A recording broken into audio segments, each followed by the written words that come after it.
Tech support! Get that stuff out of here. It's Southwest Bias.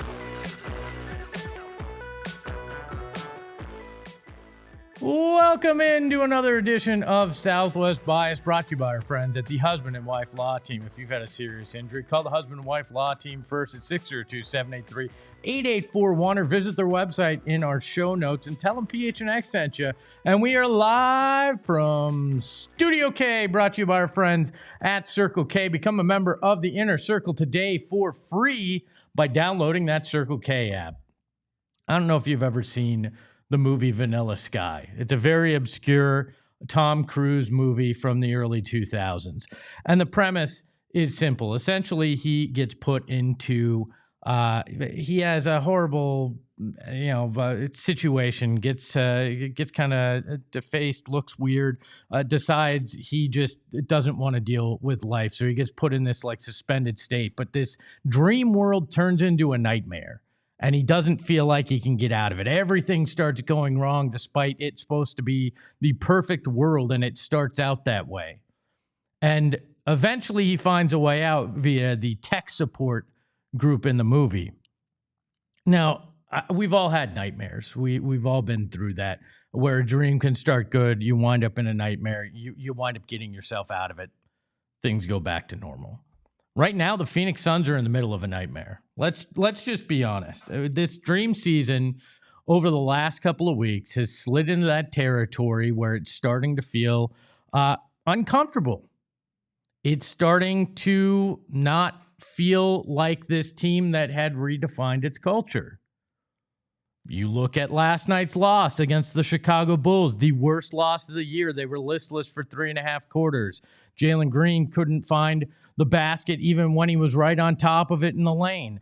Colin Gillespie couldn't hit a shot. Devin Booker looked passive at times. There were a bunch of things that went on with this team in that game that felt like a rock bottom moment for a team that's trying to fight. Not to mention, before the game, you find out that Mark Williams, who supposedly had a sore foot, is going to miss 2 to 3 weeks before he's reevaluated because it's not a fracture in his foot, but it's a stress injury in his foot that could eventually lead to a fracture. That's on top of the other injuries that you're dealing with. And the fact that February, after a brilliant January, February turned into just an awful month where without a few buzzer beaters, you could have essentially had one win in the entire month. And then we wake up this morning to the news that Dillon Brooks last night had been arrested in Scottsdale for suspicion of DUI. Now, they did not charge him yet. It was suspicion. We don't know all the details. Let me be very clear. DUI is not acceptable by anyone. It puts other people in danger. It is at worst a bad mistake.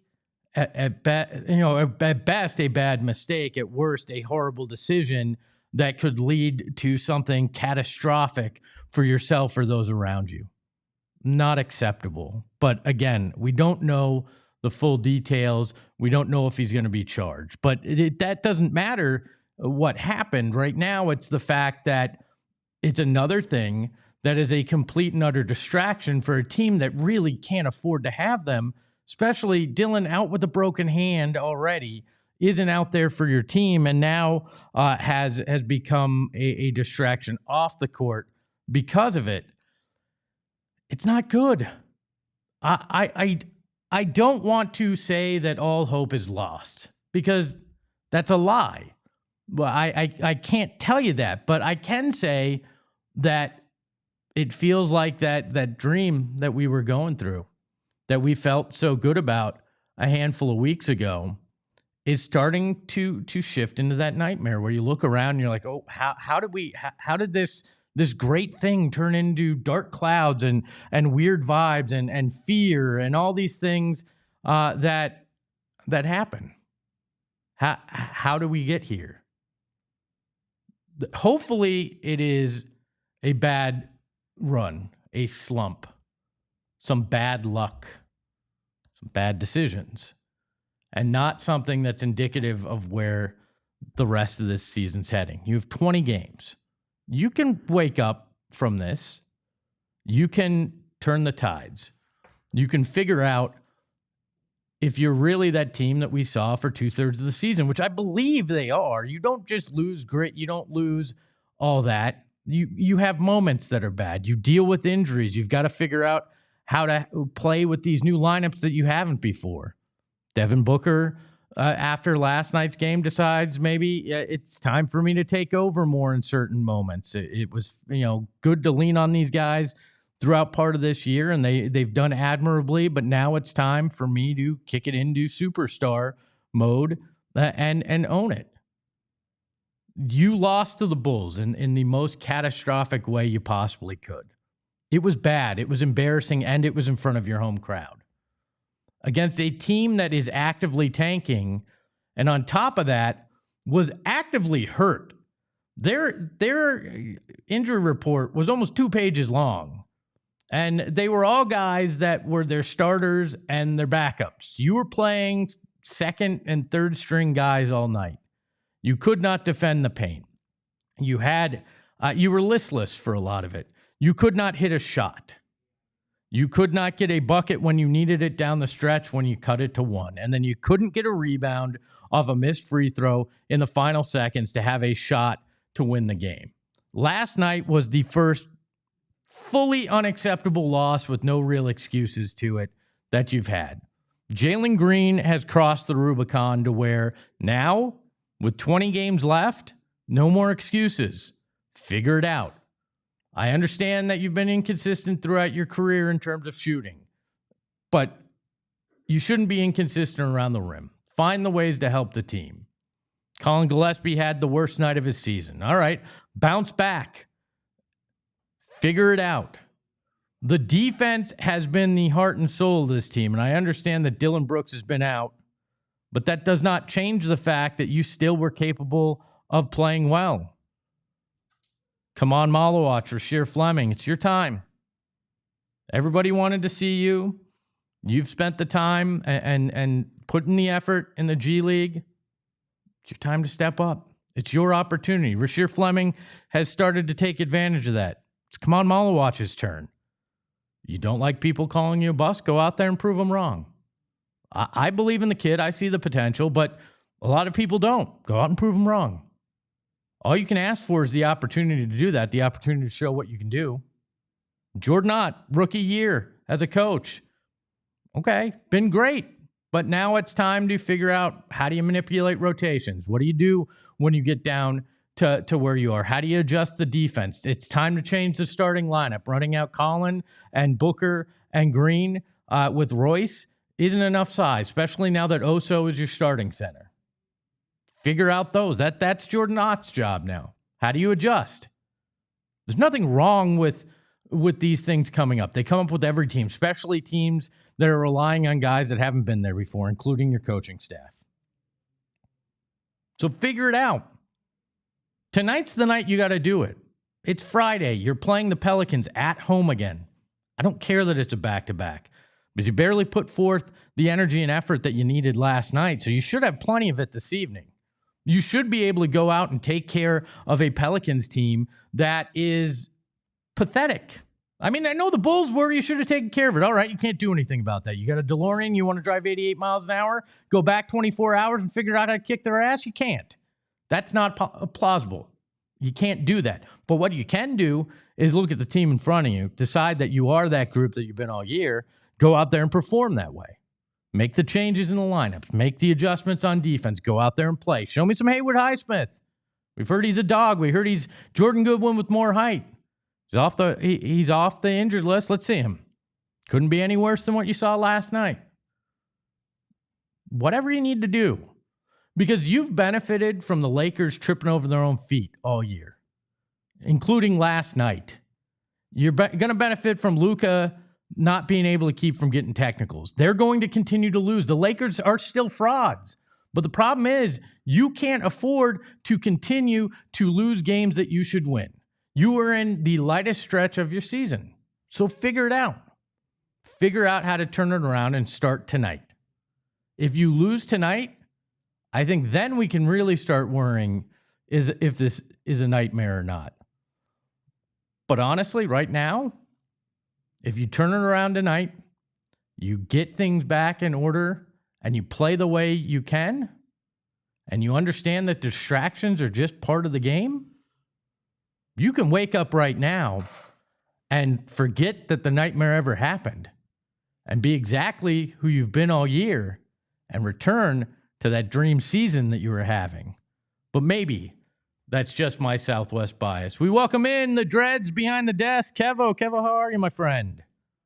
Hello, everyone. I am back and I am good. What is up? Happy belated birthday, my friend. Yeah, Thank you. 22 looks great on you. I'm just going to say. I wish I was 22. So don't we all? I missed 20 years ago. I will say that. You look at this Suns team. There are dark clouds gathering, but do you think that it is definitely a storm brewing, a nightmare coming, or do you think they can pull out of this and figure out how to return to who they've been? I'm not sure. I think it's for me, my take on it is completely health dependent. I think if this Suns team can get healthy, they've shown the capacity, like they're well coached, they can win these games. People in the chat were referencing, like, it's not like they got destroyed by that Bulls team, and obviously can't lose. I mean, losing is getting destroyed by that Bulls team. I am aware. But it's not like this is a full-blown, like, catastrophic meltdown that is going on. This is something that still can be recovered from. And that's what I wanted to flip the question back onto you, Espo. Okay. Is where do you fall on this? Do you think that this is, like, if you had to, get out the predictive markets account, right? And will the Suns rebound from this skid? Yes or no? Which one are you placing the rent money on this month? Or the mortgage, I should say. Well, don't tell the missus that I'm betting the mortgage, but I'd probably go yes. You saw it for 2/3 of the season. I understand injuries. I also understand Jalen Green isn't playing well, but history tells us that he has it in him. If he scores 3 more points last night, they win that game. Like they're not far from where they were, and I think that they have the ability to get back there. But they have to dig deep. They have to believe in it. They have to find that gear. They have to try and work their ass off even harder than they did on defense. Like these are things that they can control in a lot of ways outside of the injuries. So they need to go out there and do it, and I think they will. And as Luigi in the chat, one of our bias says, we need Jordan Goodwin back. Any word on that? He has been playing or practicing with the team. So I assume that we're going to see him sometime soon, and that should help. I think if you play Haywood Highsmith, that should help. Amir Coffey last night showed them the exact spirit that they've played with all year. He was probably the lone bright spot in a really frustrating season. But you are right there on the doorstep of 6 still. You can still do that, and I have faith that this is going to be an interesting final 20 games, that they will be fighting for that 6th seed. But there's a lot of work that has to be done there. Can I pitch you a business idea, Kevo? Yes. I think we need to start therapy for sports fan bases. They've got pet therapy, they've got couples therapy, individual therapy, all sorts of therapies, like it's just a million different kinds of therapies. Why could we not start a business where it's sports fan therapy? I know that this half an hour is supposed to be that. We're supposed to have therapy here, but I really feel like we could start a cottage industry. Like there's money to be had in helping these suffering fan bases, including the Suns, and getting them professional help. Like I feel like we could do this, Kevo. I think so too, Espo. And I think what adds in is I think it's a really cool wrinkle of, you're therapizing someone under the idea of, oh, I'm helping you get over this loss with your sports team. But in reality, you're helping them realize that they're angry at not the sports team, but rather something else. And there's a really beautiful thing that could happen there. I think there's a nice business idea in there, Espo. Look, we should maybe dive into this after we do the mass dunker. Yeah, I mean, I think there's core wounds that need to be healed. And after that, since apparently AI is becoming sentient, we heard today, we can start AI therapy as well. And it'll be great. It'll be we are going to be rich just by helping people get through their sports therapy needs and then figuring out how to make the machines not feel as anxious because we're dumping all our crap on them. My real question to you, Espo, is if AI is becoming sentient and half the internet is bots, does that mean that some of the clients for the sports therapy will be AI sports fans? Boom. And now we've made it double the money. We're cracking it in both ways. A big welcome to all the bias in the chat, including Charles. Charles says, Espo's not only the owner of this therapy, but he's a client. Ain't that the truth? And then we've got Deborah and Mario in the chat. Luigi. Mario and Luigi. I didn't even do that on purpose there.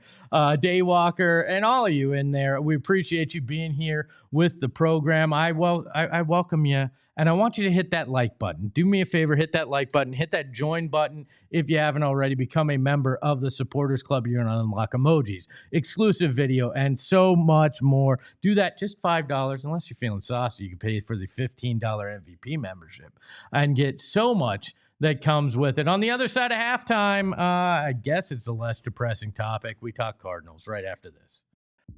Got to tell you about Mountain America Credit Union. That's right, MACU. They have what you need when it comes to a checking account. We all need a place to put our money. And with Mountain America Credit Union, they have the perfect place. It's called the My Lifestyle checking account. And you're going to want to make my style, your lifestyle, not my style, but you want the My Style checking account. And there's a big reason why. Restaurant deals, mobile phone protection, telehealth access, identity protection. Nobody wants to be me, but they might want to be you. Loan rate discounts. We all could use a loan rate discount, whether we're looking for a car, a home, starting a business, heck, just trying to pay down debt. Why would you not want a rate discount on a loan right now? Plus, offers on travel and events. Who does not need some free time? Make your money work for you by having the My Style checking account. It's super easy. You're going to get My Style at Mountain America Credit Union. You're going to visit macu.com/mystyle to apply. Insured by NCUA. Membership required based on eligibility. Some benefits require no cost registration, activation. Terms and conditions apply. In Gila River Resorts and Casinos. You want to be there because you do you at Gila River Resorts and Casinos. And guess what? They do Vegas about as big and as best as anybody south of Vegas. And you don't have to travel. I hate travel. I don't want to be in the car for 5 hours. I don't want to deal with the hassle of the airport. You don't have to.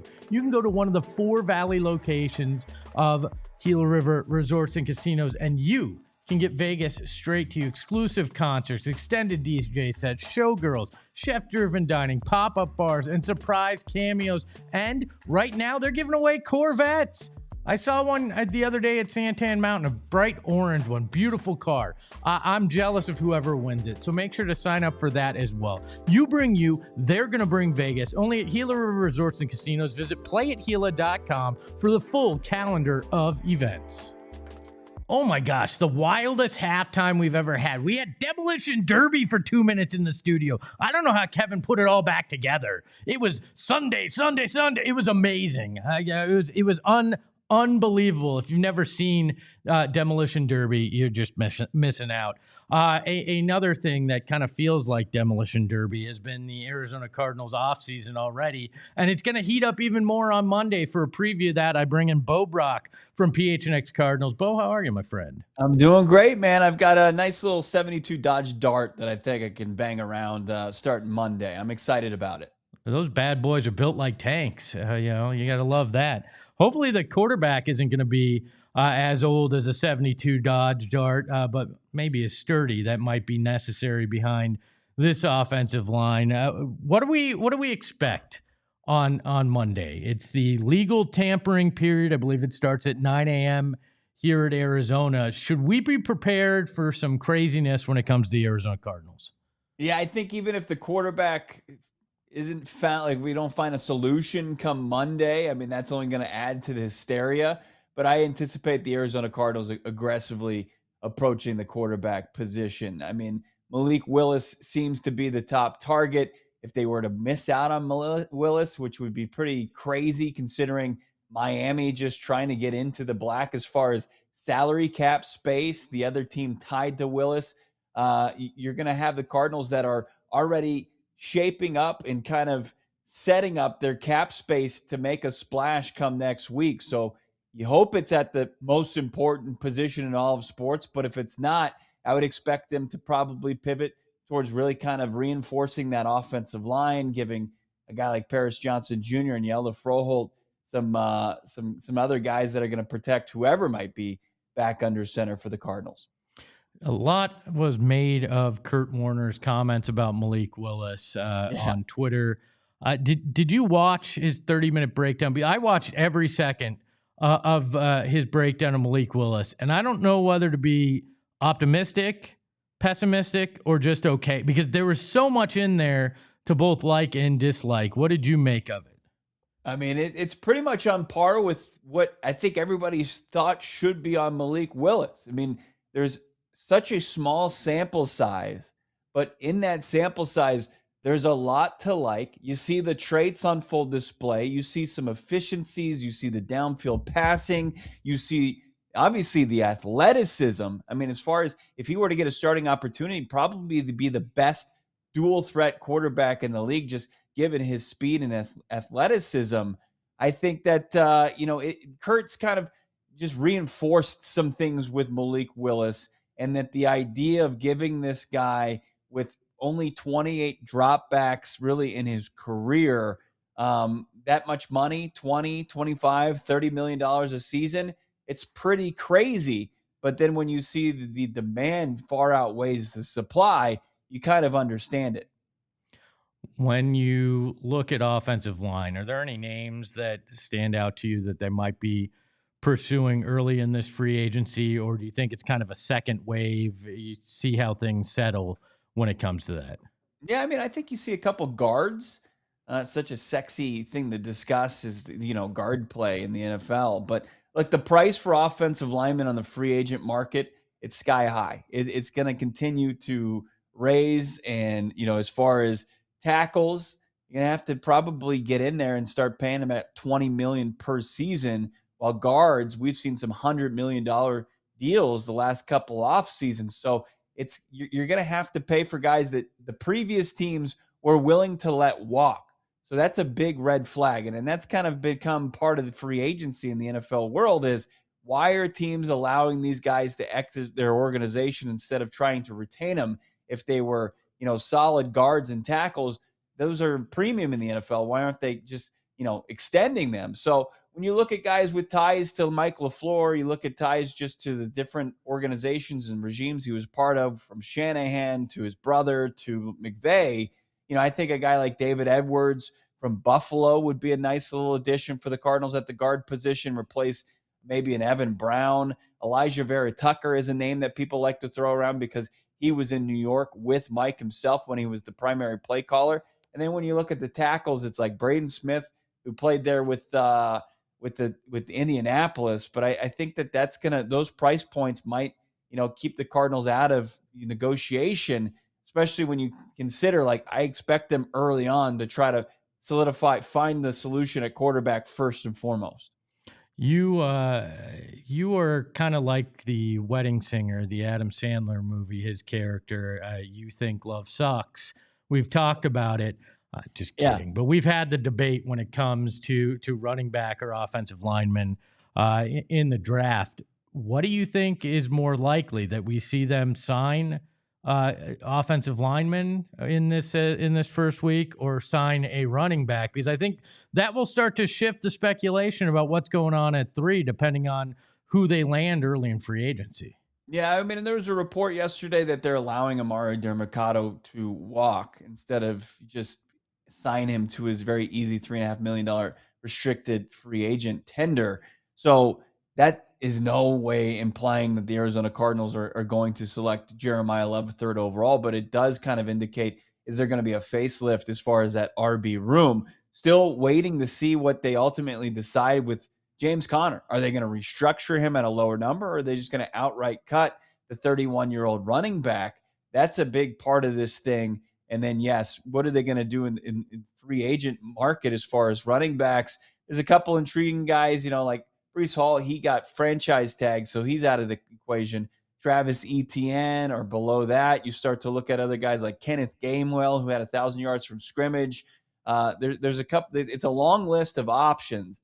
I expect them to probably add another guy from free agency and maybe wait to add in the draft. But I still don't think Monty Ossenfort, with his back against the wall, is going to use third overall pick, an asset like that to take a running back early. But I also don't think it would mean like, hey, they would take Francis Mauigoa at third overall either if they don't get a tackle. I think it's the offensive line is they're going to really exhaust their resources, whether it's like get a guard in free agency and look to the tackle class in the draft while also signing kind of some backup level or backup caliber tackles.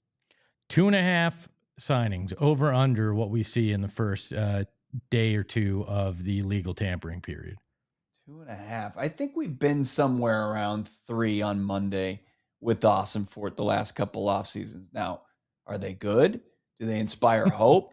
That's another question because, he said goodbye to Bilal Nichols yesterday and Akeem Davis-Gaither, both of which, didn't do either one of those. They didn't check that box. So I think you'll see over 3, just given that they're going to be one of the teams with a more cap space at this time and the ability to be aggressive in different areas. You mentioned James Conner. I want to take a step back there first. When it comes to releasing him, is he somebody that they need to release before the new league year to save that cap money? Or is this somebody they can wait until that June 1st date to cut where they don't have to make a decision until they understand who they might have drafted or signed? Or is this just an imminent, if they're going to do it, it happens in the next few days. And if not, he's part of this team. They don't really have any kind of advantage postmarking at June 1st. So if he would be cut, you would think that they would want to have a really good idea of how much space they're going to have to get after these free agents. So why wouldn't they just outright cut him or have that restructure all in place? So no June 1st, but he's just somebody that you can get close to $9 million in cap space for $7 million in cap space with James Conner being released. It just seems, as far as NFL and running backs, 31 years old, coming off a bad injury, it just all signs point to James not playing on this current deal. Well, we know Monday mornings is when Johnny Venerable drinks his steak smoothie and goes in and hits his weight reps in the gym. So he'll be out of pocket. Monday morning, are you and I sitting here doing an emergency podcast about Malik Willis being the Cardinals quarterback? Yes or no? I think that there's a very good chance that emergency pod is going to happen. I think Sam Darnold was a little bit later in the day. There might be some, back and forth. I remember last year there was the Milton Williams kind of just going after the defensive lineman from Philly. The Cardinals were kind of in a negotiation battle with the Patriots that they won. But Miami, who's the other team tied to Willis, they're struggling to just get their break even as far as cap money. So I think there's a really good chance we're having that emergency podcast. Plus, when we're not live on air, I think we're going to be hanging out in the exclusive member Discord at gophnx.com that people need access to become a diehard because we're just going to be going all day Monday and probably Tuesday too. Free agency frenzy. Last question. The Cardinals added to their coaching staff today. Give us the update there and your overall thoughts on the hire.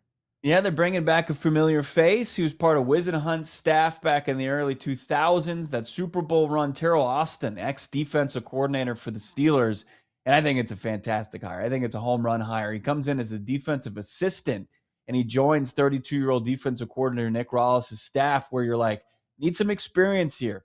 We need some perspective. And I think that's what Austin adds immediately to that side of the football. So slam dunk hire for Michael LaFleur, getting Terrell Austin this late in the offseason.